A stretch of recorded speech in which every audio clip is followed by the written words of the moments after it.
To say the last few days have been eventful at West Ham is an understatement. It's been mental. Like, it's been so full on. Ever since doing this, right, you have those moments where, certain bits of news break and it's a bit hectic trying to get on top of it all. But it's been like that for like 2 or 3 days, just so much coming out, and it's just, really, really crazy. But this video is obviously going to focus more on the transfer side of things. But we've got a lot to talk about, actually. We've got to talk about Betway. Few bits going on with them, of course. That's doing its round in the news at the moment in terms of them being our sponsor, and there's been a sort of issue going on there regarding the Paqueta situation. We've got to talk about Lucas Paqueta and the club and the FA, because there's stuff coming out regarding that as well. So there's a few videos coming up that we're going to talk about those things in a bit more detail. But of course, transfers are sort of the main hot topic, and that's what people want, don't we? Summer, we want to get these players through the door. It's what we want to see. And look, I'm like you, really. I'm quite impatient. I try my best not to be. I try my best to sort of go, look, this is the way things work. Just stand back, let it take its time. But it's hard, isn't it, when you feel like you're getting close to signing a player that you really want, and all of a sudden there's a bump in the road as such, and it goes on, and then suddenly we're out of the race and we're back in for the player. It can become really frustrating. And in the end, you sort of feel yourself getting a bit wound up with it. And of course, as well, it's trying to get yourself away from social media as well, because that place can be so toxic, and with negativity and stuff, and people, behaving like it's the worst thing. But I do get it as well. I do understand it's frustrating because, as I say, I'll share that sort of feeling at times. It can feel like a bit doom and gloom, but it's not. I mean, we do seem now to be moving on with a few things. But let's just talk about the main stories. There's sort of 3 things I want to talk about here. John Duran of Aston Villa. I want to talk about Aaron Wan-Bissaka of Manchester United. And I want to talk about Lewis Orford as well, because his name, of course, has been quite a hot topic as well the last couple of days. And that's actually where I want to start. Let's talk about the situation. I don't really want to go to far too much detail on this one because it's still ongoing at this stage. But what we understand is that West Ham have been in talks now, as we know, for a number of weeks with Aston Villa for John Duran.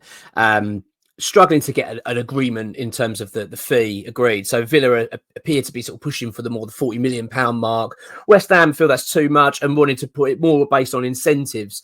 And that's where the differences has been. So what we understand is that when we were in these talks, Aston Villa kind of proposed Lewis Orford to be part of these talks and part of the deal, the package to land Duran. And it appears that West Ham sort of facilitated those talks a little bit and sort of said, okay, well, let's talk, let's see what we can do.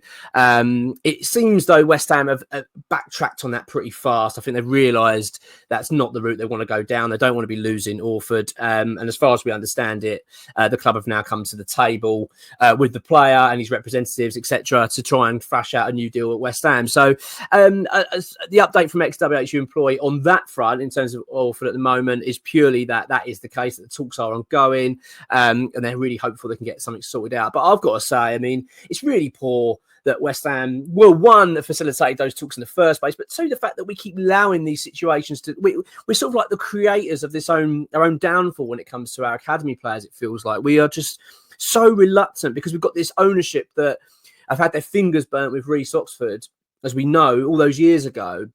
Well, if you remember, they offered him, or they didn't offer him. He signed a long-term sort of contract with West Ham, 20 grand a week at a very young age, and basically went a bit off the rails. It didn't work out, and Sullivan from that has then sort of felt like he had his fingers burnt. Right, I won't be doing that again.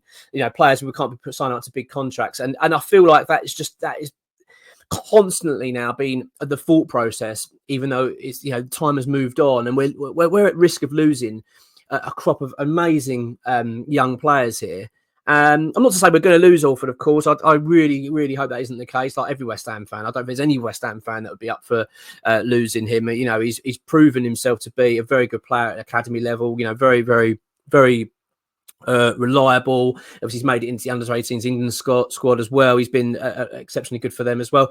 I mean, you can just see that this player has got so much talent, and why would we want to lose him? Why? And if it is just to land a striker target, we'll move on. Do you know what I mean? I think every West Ham fan would feel that way. Well, I'm not trying to put words in your mouth. I'm sure people have got different opinions as well, but I feel like the vast majority anyway would feel that way. So I just get frustrated with West Ham. It feels like, we just had this with Ben Johnson. Do you know what I mean? We've had that, and arguably we had it with Declan Rice. We dilly-dally on offering him a new contract, and by the time we then came to the table, these offers, it's too late. The players' heads have been turned. They feel a bit like, well, and it's just, this is exactly what's happened with Orford. We're dragging this out. It's just very frustrating to witness it. But, this isn't a negative update. I feel like actually it's quite positive what we're hearing now, that West Ham, I feel like they've done a massive U-turn on it and go, right, let's get a deal for Orford done. Let's just hope that they can get it done and soon, because it would be one I want to see it for him. I want him to get his head down and feel comfortable about his future and know that it's here at West Ham. And two, I just think as well, it sends out the right message, doesn't it, to the fans, to everybody at the club, that this is the future and we want to build on this. We don't want to be seen as clubs that can't hang on to academy players, because it just seems to be a running theme at the moment. We've lost quite a few now over the years, and I'm just becoming a bit sick of it. And I really, really do not want to see Lewis Orford become a name on that list of another young player gone. So, yeah, that's where we are with Orford, and I know, let's hope, as I say, we can get a bit of a positive update soon on that. As I say, West Ham now are trying to get a deal done with him, so let's hope they can do that. John Duran, bloody hell. This has been really sort of like, it's morphing into this huge, I'm calling it a saga as such, but it's not far off that. It's going on and on and on. And the player himself, I don't know about you. You can, obviously everyone's got their own views of this. I don't get me wrong, highly talented player. I'd love to have him at West Ham, but I'm getting some serious Arnautovic vibes from this guy. I feel like with him, and I think it might have been Gio Hammers Chat said this, like, you kind of feel like, and he did talk about Arnautovic, and that's why it's sort of in my mind. It's like West Ham know what they're getting into here. Do you know what I mean? You know what you're getting with these players. You're going to get a top quality player. Duran's proven to be a very good player. Obviously, he struggled for game time at Villa. We understand that, but that's understandable with Ollie Watkins, of course, ahead of him. But very highly rated player, and obviously the club have made it clear now that he is the number one target. But you always feel like with these players, when they've got this kind of attitude and charisma, they're going to be brilliant. The fans are going to love them, but you always feel like he's going to bite us at some point. Do you know what I mean? It's only a matter of time. And obviously I don't want that to be the case, but that's the feeling I'm getting. And I had that with Arnautovic as well. We always kind of knew the time was going to come where he was going to probably turn on the club, and inevitably that did happen. It was a bit of a nightmare. Obviously I'm hoping that his stay is not like that, Duran. That's if he signs, of course, but I think now it's all pointing towards that Duran will become a West Ham player soon, in my mind, to be honest. I think that obviously talks are still ongoing. The latest is that we've got now the ability to offer a little bit more money, and I think that we're working out a structure of the deal in terms of how we're going to be able to pay it. Obviously West Ham, as I've said, wanted a more incentive-based deal, so it feels like we're going to try and meet in the middle somewhere. The player, and this is what I should have talked about first, really, I don't know if you've seen it, he's on social media, he's on his Instagram live, and he's giving it all the cross hammers. Look, from a Villa perspective, I can understand them being fuming. I'd be fuming over that. I'd be really annoyed. Can you imagine a West Ham player sort of doing that? We had it with Paul Ince, all those years ago in a Man United shirt. I'm going back a bit. Even sort of like before my time, really, as watching West Ham. But it's not nice. We had it with Payet, didn't we? We wanted to go. I can totally understand why Villa fans really can't wait to see the back of him. And look, this could be us in a couple of years. It really could be. We'll be saying the same thing and wanting this to happen. But I really hope that's not the case. But at this time, I just want to enjoy it, and getting a new player, of course, of his quality, I think it's quite exciting. But it does feel now that we are going down that path. But from what I understand from ExWHUEmployee's update, Lewis Orford is not part of that deal. That has been pulled away. West Ham are now in talks with Orford, so that I don't think we've got any concerns about that now being resurrected. Of course, unless things do drastically change, but that's where we are at this stage. But I would suspect that Duran's going to become a West Ham player soon. I really hope that's the case, because we've spent a lot of time on this, haven't we? Clearly, the club have been working hard to try and get this deal done. So that could be a positive conclusion coming soon. Let's hope so. It'd be nice, wouldn't it? Because also we want to get him out there. We want to get him out there with the team. We want to get him mixing it with the players and start building up for new season. And I think getting a sort of top striker in that's what we want to see. Main targets landing. Of course, we've also got Kilman in. He was regarded as our number one defensive target to get in. We've got that done, and Duran now has been identified as our main striker target for quite a while. So it'd be nice to see that happen. And then, of course, we'll move on to other targets. The next one I want to talk about is Aaron Wan-Bissaka. This was the player we talked about on this channel a fair bit. Of course, earlier in the window, it was Kyle Walker-Peters. And I had loads of comments on these videos, got it on Twitter, etc. X, whatever you want to call it. I'm just going to call it Twitter. I've decided. I'm going to stop calling it. I'm just going to call it. I'm sticking with Twitter. I think that's what it really should be named. That fans were basically saying, well, why aren't we going for Wan-Bissaka? He's younger. We can get a better deal for him. I totally agree with that. I mean, I wasn't, I wouldn't have been, furious had we had gone down the Kyle Walker-Peters route. I don't think he's a bad player at all. But I think Wan-Bissaka just appeared the right move. It made sense. Do you know what I mean? You think, yeah, okay, why aren't we doing that? This is a really weird update we've had from X in terms of what West Ham have actually been doing, because of course there's been quite a fair bit of progress made now in this position. Of course, I say Kyle Walker-Peters was sort of identified as the main target. Wan-Bissaka was regarded as another option. My gut feeling earlier in the window was it would have been a Walker-Peters. That's who we would have got in the end, but it appears that we've now sort of moved away from that. And of course, then we had the update, or the basically we had an offer accept, didn't we, for Bayern Munich right back. So I'm just going to quickly read the update we've had. This is from ExWHUEemployee and why that deal or that offer that got accepted is kind of playing into our hands of how now things we're hoping are going to map out with getting Wan-Bissaka, which is it's almost as if we're kind of going, yeah. That's what we were hoping. That's what we were hoping was going to happen. Do you know what I mean? I struggle sometimes to believe that West Ham are that savvy. I'd love to think that we are. I'd love to think that Steidton has come in with this grand plan and gone, this is how things are going to map out, and we're going to see how it goes. If that is the case, right, brilliant. But I struggle to believe it. You know what I mean? I do struggle to believe those sort of things. Let's just read it anyway. This is from what ExWHUEemployee has said on the situation. Our plan to sign Wan-Bissaka from Manchester United now is back on track. When we confirmed the interest in Bayern Munich's Missouri, I specifically said that Manchester United wanted that player and that this could be a tactic from West Ham. Ten Hag worked with him at Ajax and identified him as his number one target, with Dutch defender Dumfries of Inter Milan his second choice. It appeared that a deal involving Wan-Bissaka to Inter Milan was also on the cards. By coming close to signing for us, though, he's talking about here at Missouri, we have now triggered Manchester United now to move for the Moroccan international, which is hoped it would cool their interest in Dumfries. You keeping with me here, right? Not only does this mean that Inter Milan are now likely to not want Wan-Bissaka, but it also means Manchester United now have less options to sell and now are going to reduce their price for Wan-Bissaka. So basically, it's a domino effect. That's what we're trying to say here, is that West Ham's move for Missouri was that it was then going to bring down the opportunities for Manchester United. So now they've then gone, right, we're going to go for Missouri. That's who we want. He's our number one target. It's now put the position, it's had a knock-on effect on all other clubs. And basically it's opened up the door for Manchester United to get rid of Wan-Bissaka.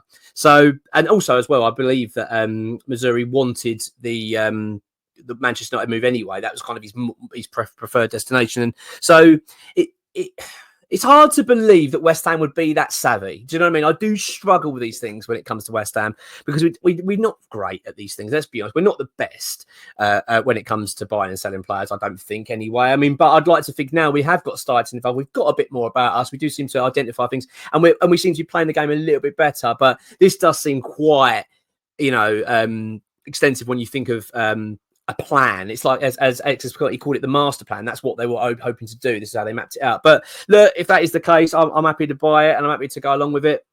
But it does seem at this stage that Manchester United now are willing to allow Wan-Bissaka to go for a lesser fee. What in turn this is going to enable West Ham to do is then pay less of a transfer fee for the player, and then being able to offer more in terms of a package personally for Wan-Bissaka, which then could sway the player to then think, well, okay, this is the right move for me. So because I think there was talk that the player actually rejected a move to West Ham, but I'm not completely sure on that. Is that if that's the case? I think it might be a case of more weighing up options. But look, at this stage, it does seem that we are now moving forward. I'm really hoping that we're going to have some really positive news when it comes to this now, because look, we've not done bad in this window so far. I don't think there's any reason to feel that there's a reason for a meltdown. Things are terrible. I don't think they are. But let's be honest. When you see your club make it very clear that's the player they want, you want to see it happen. Do you know what I mean? You really do. And it feels like, especially with John Duran, we've spent a lot of time on this deal. The last thing now we'd want is for West Ham to walk away and suddenly go, right, we're going to look at other options, have a striker. You think we've literally spent weeks on this. I do think Duran's going to happen. That is my gut feeling. I'm pretty confident that something's going to be happening with that. Wan-Bissaka, I don't have the same level of confidence at the moment, but we have reported it this morning that there is a confidence in West Ham. Apparently, West Ham now are starting to feel that there is a path now to getting the player. And let's be frank, if West Ham can land Wan-Bissaka as our new right back, I think their fans will be pretty delighted with that. He's highly rated. I mean, he's outstanding, of course, for Crystal Palace, and I've always been impressed with him. To be honest, he's a good player, and obviously we know he wants to come back to London. I think it all fits in. It's a good move for him. I really do believe that, and I think he'd do well at West Ham. And of course, Duran is just that sort of player now. You can clearly see this personality again. As I say, I'm seriously getting that feeling of we're getting sort of an Arnautovic Mark II here, and Arnautovic was amazing for West Ham. Let's not get that wrong. He was a outstanding talent, but you're taking on the risk with the personality, but. As I say, confidence levels there are good, and I really, really am hoping as well we get a decent update on the Lewis Orford situation. I really want this to end well in terms of him staying. I don't want him going. No West Ham. Who wants to see our players like that leave? Nobody. So let's hope now West Ham have done the right thing at bloody last. And by the way, learn from this. For God's sake, stop allowing these young lads' contracts to run right down to the ground, and then the 11th hour coming out, oh, hang on, yeah, we're trying to sort out a deal. Just be on top of it. Do you know what I mean? Show these players they're loved and they wanted to be here, and we see a path to the future. The fact we keep sitting on our hands and waiting to the 11th hour is really frustrating. But look, let's hope that we can get that concluded soon. As I say, there's a fair few stories going around. Paqueta, Betway, bits and pieces, but the transfers are coming hot and fast. So keep your eye out for a few more videos. Of course, as well, I want to talk about West Ham a little bit as well. We've got our pre-season friendly later on today or tonight. It's going to be in our time. They're taking on Wolverhampton Wanderers. I think it's called the Stateside Cup or something out in Florida. I mean, I don't really pay too much attention to pre-season. I really don't. I struggle with pre-season in terms of getting excited. I'm more like I just want to see the players coming through without any injury. Hopefully get a half decent result, score a couple of goals, always nice. But I'll tell you what will be interesting. Will be interesting to see what Orford's involvement is. I think if West Ham, if he's playing, I think that shows a real good sign. I don't want to see him left out. I don't want to see him on the bench or not in the squad. That would send a really wrong message. I would like to see him start. That would be my preference. You get Orford's name on that list and get him playing. You think, yeah, that's what we want to see. Good for the player as well, because it can't be good for him and his family. Do you know what I mean? For being out in Florida, wanting to prove yourself at West Ham, new manager, etc., etc. I mean, he's bloody been interviewed by the club. You know what I mean? Talking about how happy he is and excited he is about the future. Let's get back to that. Let's just treat this as a blip. That West Ham have been too slow getting a deal done, and they've made a mistake in terms of bringing him up in terms of talks with Villa, and get it sorted out, because it's really important, and it would seriously help the morale of the club as well, because we want to keep the momentum up. Obviously, there's a lot of negativity around the club at the moment with this concession stuff, which again I'm fully behind. I think it's been really poor for the club, and we will talk about that again in a bit more detail as well. But look, let's hope for some positive news now. It feels like we've got some deals that are really sort of getting closer now to getting over the line. And as I say, if we can get the Orford one done as well, that'd be brilliant. Come on, your ones.